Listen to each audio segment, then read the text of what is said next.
Hello viewers, আজকে যে মুভিটা এক্সপ্লেইন করতে চলছি এটা ব্রিটিশ লেখক ক্লাইভ বার্কারের লেখা জনপ্রিয় বই বুক অব ব্লাড থেকে অ্যাডাপ্ট করা একটি মুভি, যার নামও এই বইয়ের নাম অনুসারে রাখা হয়েছে। এই বইয়ে মোট 6টি ভলিউম আছে, যেখান থেকে আগেও রহট ট্র্যাক্স, ক্যান্ডিম্যান, মিডনাইট মিড ট্রেনের মতো খুবই জনপ্রিয় মুভি বানানো হয়েছিল। এই মুভিটা 2020 সালে ওটিটি প্ল্যাটফর্ম হুলুতে প্রকাশিত হয়েছিল। এখানে ডিরেক্টর 3টি আলাদা গল্পকে খুব সুন্দরভাবে একই বিন্দুতে মিলিয়েছেন। এখানে হরর, মিস্ট্রি, সাসপেন্স আর অনেক প্লট টুইস্ট দেখতে পারবেন। ধৈর্য ধরে সম্পূর্ণ দেখুন। আমি হলপ করে বলতে পারি আপনি এনজয় করবেন।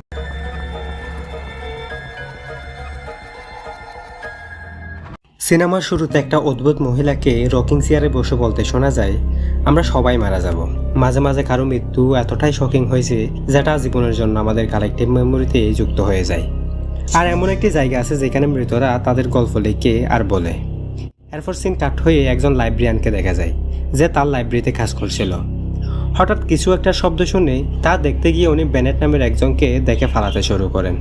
অবশ্যই বেশি দূর ফালাতে পারে না, বেনেট তাকে ধরে ফেলে। এই লোকটা কেউ একজনের কাছ থেকে টাকা ধার নিয়ে পরিশোধ করে নেই, তাই বেনেট তাকে মারতে চাইলে লাইব্রেরিয়ান বলে, আমার কাছে এমন একটি দুর্লভ বইয়ের সন্ধান আছে যেটার মূল্য $1 মিলিয়ন চাইতেও বেশি। বেনেট তার কাছ থেকে বইয়ের নাম আর ঠিকানা জানতে চাইলে লাইব্রেরিয়ান তাকে বইয়ের নাম আর ঠিকানা বলে দেয়, যেটা এই শহরের রেভেনমোর নামক এলাকার কোনো একটি ঘরে। তারপর বেনেট তাকে ছুরি দিয়ে গলা কেটে চলে আসার সময় ওই লাইব্রেরিয়ানকে একটা ক্রিপি স্মাইল দিয়ে মারা যেতে দেখা যায়। এরপর বেনেট চলে আসে তার বন্ধু স্টিভের কাছে।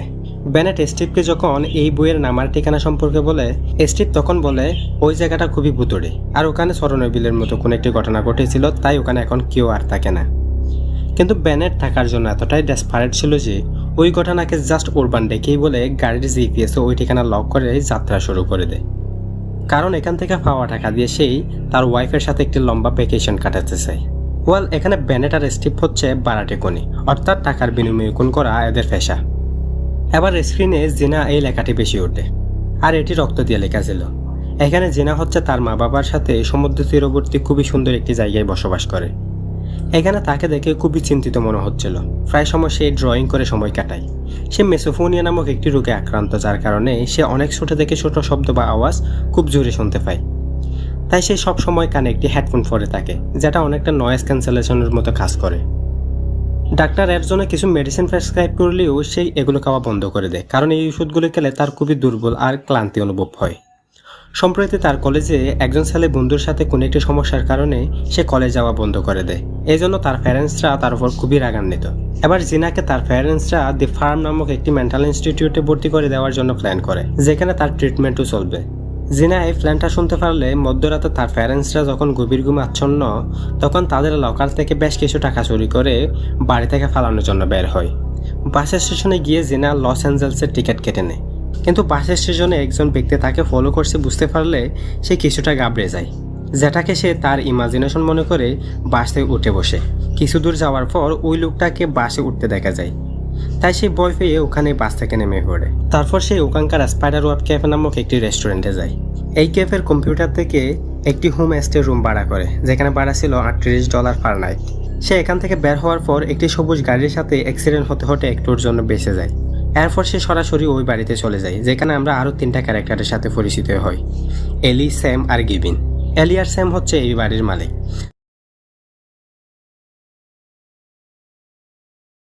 আর গিবিন হচ্ছে জিনার মতো আরেকজন গেস্ট। এলি আর স্যাম তার সাথে অনেক ভালো ব্যবহার করে। এরা বলে এই বাড়িতে যারা থাকে তাদের আমরা গেস্ট নই, বরং একজন ফ্যামিলি মেম্বার হিসেবে ট্রিট করি। এছাড়া আরও অনেক ভালো ভালো কথা বলতে দেখা যায়। এরপর জিনা তার রুমে গিয়ে বসলে দেয়াল থেকে একটা অদ্ভুত সাউন্ড শুনতে পায়। খেয়াল করে তাকাতে একটা তেলাফোকা বের হতে দেখা যায় ওখান থেকে।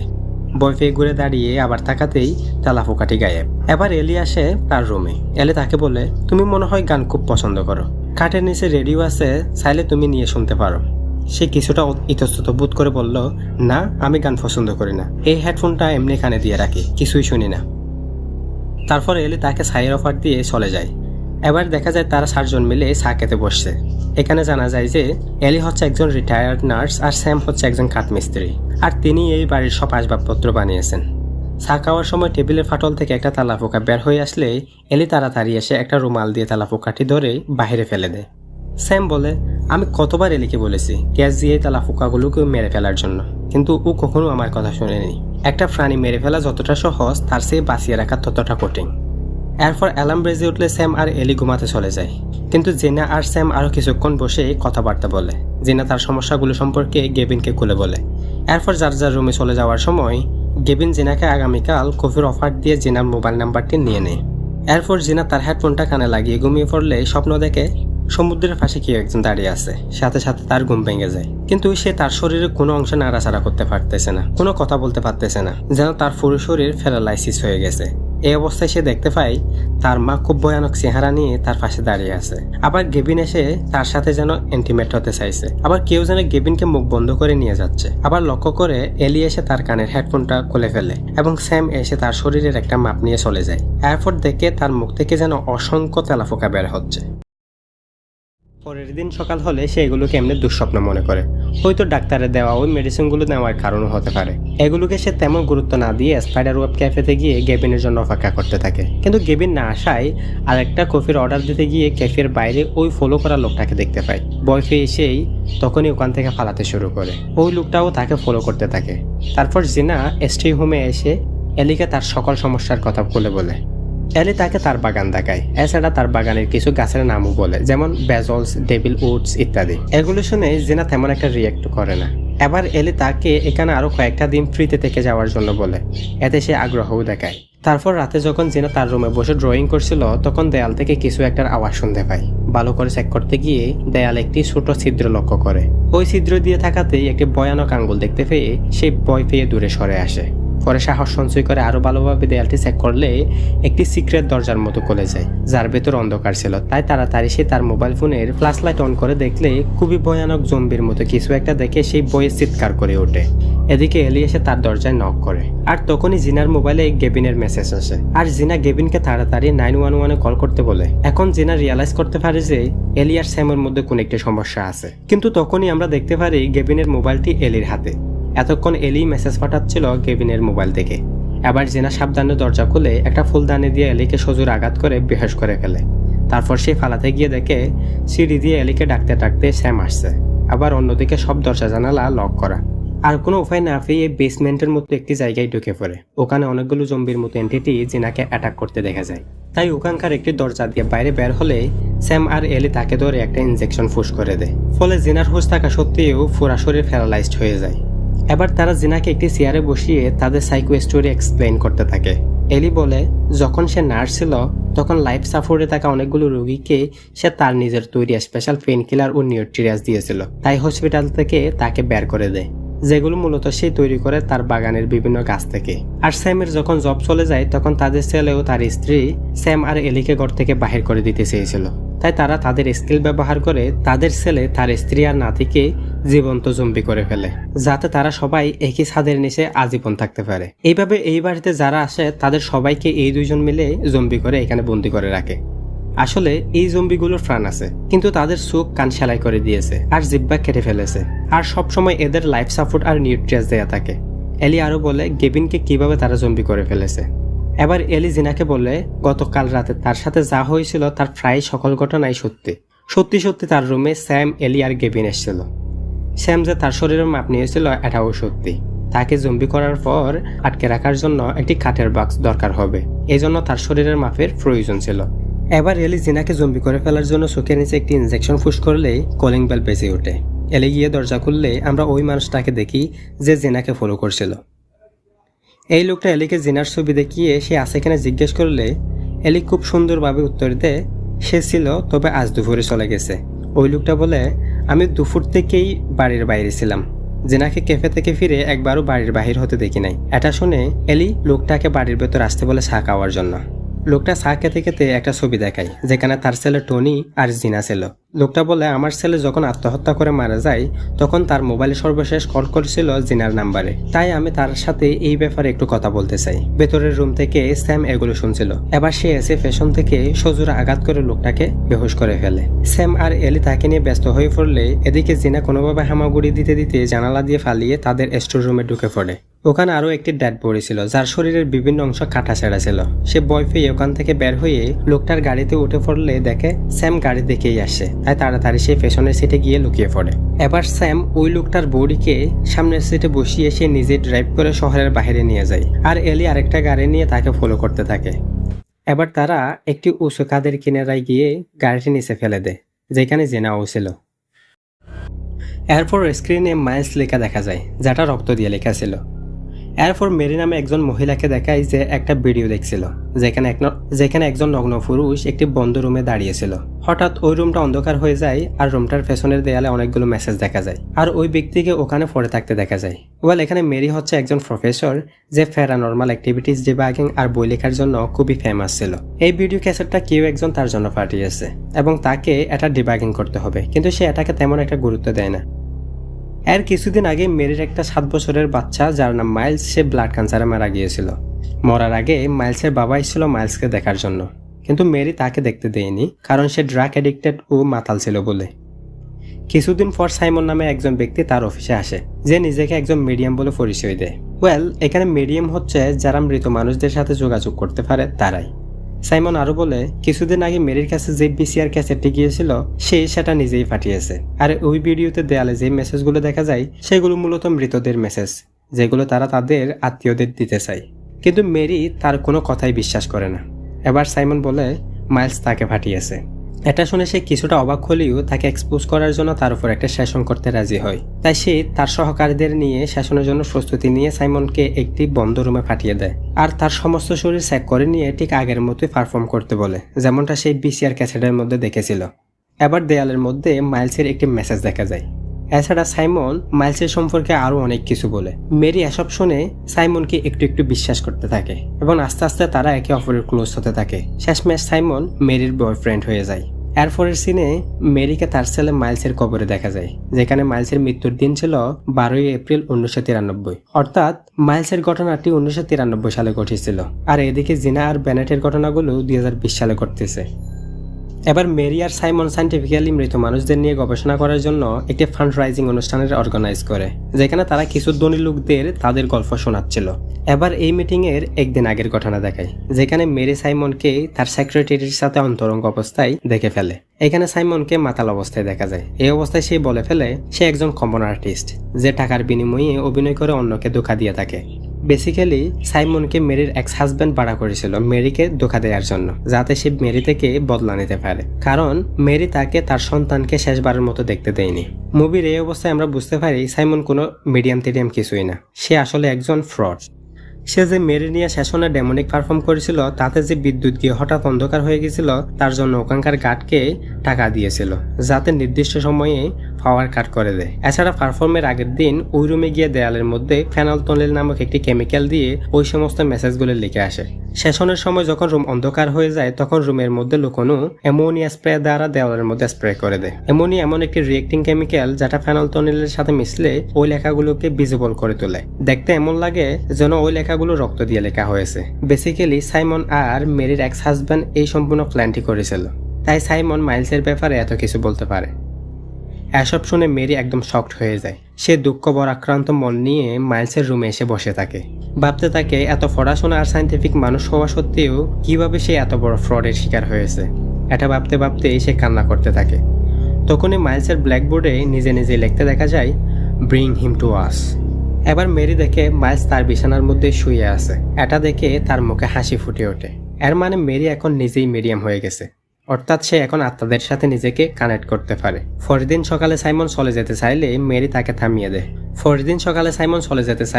মেরি তাকে থামিয়ে দেয়, কারণ আজ তাদের গবেষণার ফান্ড রাইজিং এর অনুষ্ঠান। সে এত দূরে সে এখন আর পিছু হটতে চায় না, সাইমনকে টাকার লোভ দেখিয়ে রেখে দেয়। এরপর মেরি আর সাইমনকে ফান্ড রাইজিং অনুষ্ঠানে দেখা যায়, যেখানে মেরি সবাইকে বলে সাইমন আজ সবার সামনে লাইভ ডেমনিক পারফর্ম করে দেখাবে। এটা শুনে সাইমন কিছুটা ভয় পেয়ে গেলেও মেরি তাকে সামলে নেয়। এবার মেরি সবাইকে মাইলসের রুমে নিয়ে যায় আর সাইমনকে ডেমনিক পারফর্মের জন্য প্রস্তুত করে দরজা বন্ধ করে দেয়। এবার হঠাৎ রুমের সব লাইট বন্ধ হতে দেখা যায়, আর অনেকগুলো আত্মা এসে সাইমনের শরীরের সকল চুল আর পশম তুলে ফেলে। এরপর সকল আত্মা এক এক করে তাদের মেসেজ লিখতে থাকে সাইমনের শরীরে। তখনই হঠাৎ পুরো এলাকার বিদ্যুৎ চলে যেতে দেখা যায়, কিন্তু শুধুমাত্র মেরির ঘরের বিদ্যুৎ ঠিকঠাক ছিল। এরপর মেরি গিয়ে সাইমনকে শান্ত করে, আর সাইমন সবকিছুর জন্য মেরির কাছে মাপ চায়। আসলে মেরির ঘর যে এলাকায় ছিল তার নাম হচ্ছে রেভেনমোর, যে ঠিকানার উদ্দেশ্যে বেনেট আর তার বন্ধু স্টিভ গাড়ি নিয়ে আসছিল। এবার বেনেটের নাম স্ক্রিনে দেখা যায়, যেটা রক্ত দিয়ে লেখা ছিল। এবার গল্প 2020 সালে আসে, যখন বেনেট আর স্টিভ একটি সবুজ গাড়ি নিয়ে রেভেনমোর নামক এলাকার দিকে যাচ্ছিল। অদ্ভুতভাবে জিনা যে কার থেকে অ্যাক্সিডেন্ট হতে হতে বেঁচে গিয়েছিল, এটাই এই দুজনের কার। এবার তারা দুজন একটি রেস্টুরেন্টে যায়, যেখান থেকে তারা দুটি কফি নেয়, কিন্তু কফির দাম দেওয়ার জন্য তাদের কাছে কোনো টাকা না থাকায় ওখানকার এমপ্লয়িকে খুব ঠান্ডা মাথায় বই দেখিয়ে তারা দুটি কফি নিয়ে নেয়। আর এই রেস্টুরেন্টটি ছিল স্পাইডার ওয়েব ক্যাফে। এবার তারা তাদের গাড়ি নিয়ে রেভেনমোর নামক এলাকায় ঢুকতেই তাদের গাড়ি খারাপ হয়ে যায়। বেনেট ঠিক করার জন্য গাড়ি থেকে নামলে স্টিভ ব্যাক মিররে তার মৃত মাকে দেখতে পায়। এছাড়া এখানে তাদের সাথে আরো ছোটখাটো ভয়ানক ঘটনা ঘটে। এবার স্টিভ তার মায়ের গোস্টকে ফলো করতে করতে একটি পরিত্যক্ত চার্চে চলে যায়, যেখানে স্টিভ হাসি মুখে তার নিজের মুখে গুলি মেরে মারা যায়। এটা দেখে বেনেট ভয় পেয়ে গাড়ির কাছে চলে আসে। এরপর দেখা যায় গাড়িটি অটোমেটিক্যালি স্টার্ট হয়ে চলতে শুরু করে। এটা দেখে বেনেট ভয় পেয়ে গাড়িকে লক্ষ্য করে গুলি চালাতে থাকে। গাড়িটি কিছু দূর যাওয়ার পর একটা ভাঙা গাড়ির সাথে ক্রাশ করলে বেনেট কাছে গিয়ে লক্ষ্য করে ওখানে কয়েকটা ইঁদুর ছাড়া আর কিছুই নেই। এবার বেনেট আরো সামনে যেতেই একটা বাড়ি থেকে, যেখান থেকে আলো জ্বলছিল। পুরো এলাকা অন্ধকার আর পরিত্যক্ত হলেও এই বাড়ি একদম নতুন আর সাজানো গোছানো ছিল। এই বাড়িটাই ছিল তার দুর্লভ বইয়ের ঠিকানা। বেনেট বাড়ির ভেতরে প্রবেশ করে বই খুঁজতে খুঁজতে একটি রুমে প্রবেশ করে, যেখানে আমরা মেরিকে দেখতে পাই। মেরির চুল সাদা হয়ে গেছে আর একটু বয়স্কও হয়ে গেছে। বেনেট এবার তার দিকে বন্দুক তাক করে সরাসরি বইয়ের সম্পর্কে জিজ্ঞেস করে। মেরি সাইমনের দিকে তাকিয়ে বলে, এটাই বুক অব ব্লাড। আসলে সাইমনকে আত্মারা ভেতর থেকে মেরে অনেকটা জম্বির মতো করে রেখেছে। আত্মারা এসে তার শরীরে মেসেজ লিখে আর যাদের মৃত্যু ঘনিয়ে আসছে তাদের নাম লিখে। মুভির একদম শুরুতে আমরা একজনকে রকিং চেয়ারে বসতে দেখি, সেটা হচ্ছে সাইমন, আর যেই মহিলার আওয়াজ শুনি সেটা হচ্ছে মেরির কণ্ঠ। এরপর মেরি বেনেটকে বলে সেই প্রথম নয় যে এই বইটাকে খুঁজতে এখানে আসছে, আর সামনে আরো অনেকেই আসবে। তাদের সবার নাম অলরেডি বুক অব ব্লাডে লেখা হয়ে গেছে। এখানে যারা আসে তাদের নাম প্রথম থেকেই বুক অব ব্লাডে লেখা থাকে। এই বলে বেনেটের নাম সাইমনের শরীরে দেখায়। সাথে সাথে অনেকগুলো ইঁদুর এসে বেনেটকে আক্রমণ করতে চাইলে বেনেট তাড়াতাড়ি বাড়ি থেকে বেরিয়ে বাড়ি থেকে বেরিয়ে পড়ে। বেনেট লক্ষ্য করে তার জামার ভেতর দিয়ে কিছু ইঁদুর পেটে কামড় দিচ্ছে, তাই সে একটা চাকু দিয়ে তার পেটের মধ্যে ইঁদুরগুলোকে আঘাত করতে থাকে। পরক্ষণে সে বুঝতে পারে ওখানে কোনো ইঁদুর ছিল না। সে আসলে নিজেই নিজের পেটে আঘাত করে অনেকগুলো ফুটো করে ফেলেছে, ওগুলো দিয়ে অনবরত রক্ত বাহির হচ্ছে। এবার বেনেট কষ্ট করে সাহায্যের জন্য ওই বাড়িতেই আসে যেখানে জিনা আর গেভিন ছিল। বেনেট ওখানে ওই সময় যায় যখন গেভিনকে জম্বি করে ফেলার জন্য তার চোখ মুখ বন্ধ করে স্যাম এক জায়গা থেকে অন্য জায়গায় নিয়ে যাচ্ছিল। এটা দেখার পর কিছু বুঝে ওঠার আগেই এলি পেছন থেকে তাকে আঘাত করে একদম কুফুকাত করে ফেলে। আরেকটা শৌখিন বিষয় হচ্ছে, জিনা এই বাড়ি থেকে ফালানোর সময় স্টোর রুমে যে কাটাছেড়া বড়ি দেখেছিল ওটা আসলে আর কারো না, ওটা ছিল বেনেটের। তারপরে সিনে জিনাকে দেখা যায় যে একটা হসপিটালের বেডের মধ্যে শুয়ে আছে আর তার জ্ঞান ফিরেছে। এখন আমরা বুঝতে পারি খাদের নিচে গাড়ি ফেলে দেওয়ার ঘটনায় জিনা মরেনি, কেউ তাকে বাঁচিয়ে হসপিটালে ভর্তি করেছে। এবার পুলিশদের জিনার মা বাবাকে বলতে শোনা যায় হয়তো টনির বাবা তার ছেলের মৃত্যুর বদলা নেওয়ার জন্য জিনাকে মেরে নিজেই আত্মহত্যা করতে চেয়েছিল, আর সৌভাগ্যবশত জিনা বেঁচে গিয়েছে। এবার জিনা প্রথমবারের মতো জানতে পারে যে টনি আসলে মারা গিয়েছে। এরপর জিনা আর টনির ব্যাক স্টোরি দেখায়, যেখানে তারা দুজন মেন্টালি এল ফ্যাশন রিলেশনশিপের মধ্যে ছিল। টনি একটা বিল্ডিং এর ছাদের কিনারায় ছিল আর জিনা তার রুমের মধ্যে ছিল। জিনা টনিকে বলছিল সেও একটা বিল্ডিং এর ছাদের কিনারায় দাঁড়িয়ে আছে। জিনা তাকে অনেক ফিলোসফিক্যাল কথা বলতে থাকে, যেমন আমাদের জীবন অনেক ছোট, সবাইকে একদিন মরতে হবে, আমাদের আসল জীবন হচ্ছে মৃত্যুর পরে, মৃত্যুর পরে আর কোনো দুঃখ নেই, সেখানে সুখ আর সুখ ইত্যাদি এসব বলতে থাকে। আসলে জিনা কোনো একটি কাল্টের চক্করে ছিল, আর টনি ছিল রিকভারিং ডিপ্রেশন পেশেন্ট। টনি এসব শুনে কোনো কিছু চিন্তা না করে ছাদ থেকে লাফ দিয়ে দেয়, অবশ্যই সে মারা যায়। মুভির শুরুর দিকে জিনা আর কোনো একটি ছেলের বন্ধুর সাথে যে সমস্যার কথা বলা হয়েছে আসলে এটাই হচ্ছে সেই ঘটনা। জিনা টনির মৃত্যুর কথা শুনে অনেকটা গিল্টি ফিল করতে থাকে। সে আসলে ভাবতেই পারেনি তার কথায় সে আত্মহত্যা করবে। সে কষ্ট সহ্য করতে না পেরে জিনা এবার এলিয়ার স্যামের বাড়িতে যায়। এবার তার স্বইচ্ছায় তার নিজের পেইন দূর করতে বলে। স্যাম আর এলি তার চোখ কান সেলাই করে দেয় আর জিব্বা কেটে নেয়। জম্বি বানিয়ে একটা রুমে বন্দি করে রাখে। আর এখানেই বোঝা যায় জিনার মৃত্যু ইভেন্চুয়ালি হয়েই যাবে, আর তার মৃত্যুর কথা আগে থেকেই বুক অব ব্লাডে লেখা হয়ে গেছে। একদম শেষে মেরি আর সাইমনকে দেখা যায়। মেরিকে বলতে শোনা যায় আরও অনেক গল্প বাকি আছে, এরপরের কাহিনী কার। এই বলে মুভি এখানেই শেষ।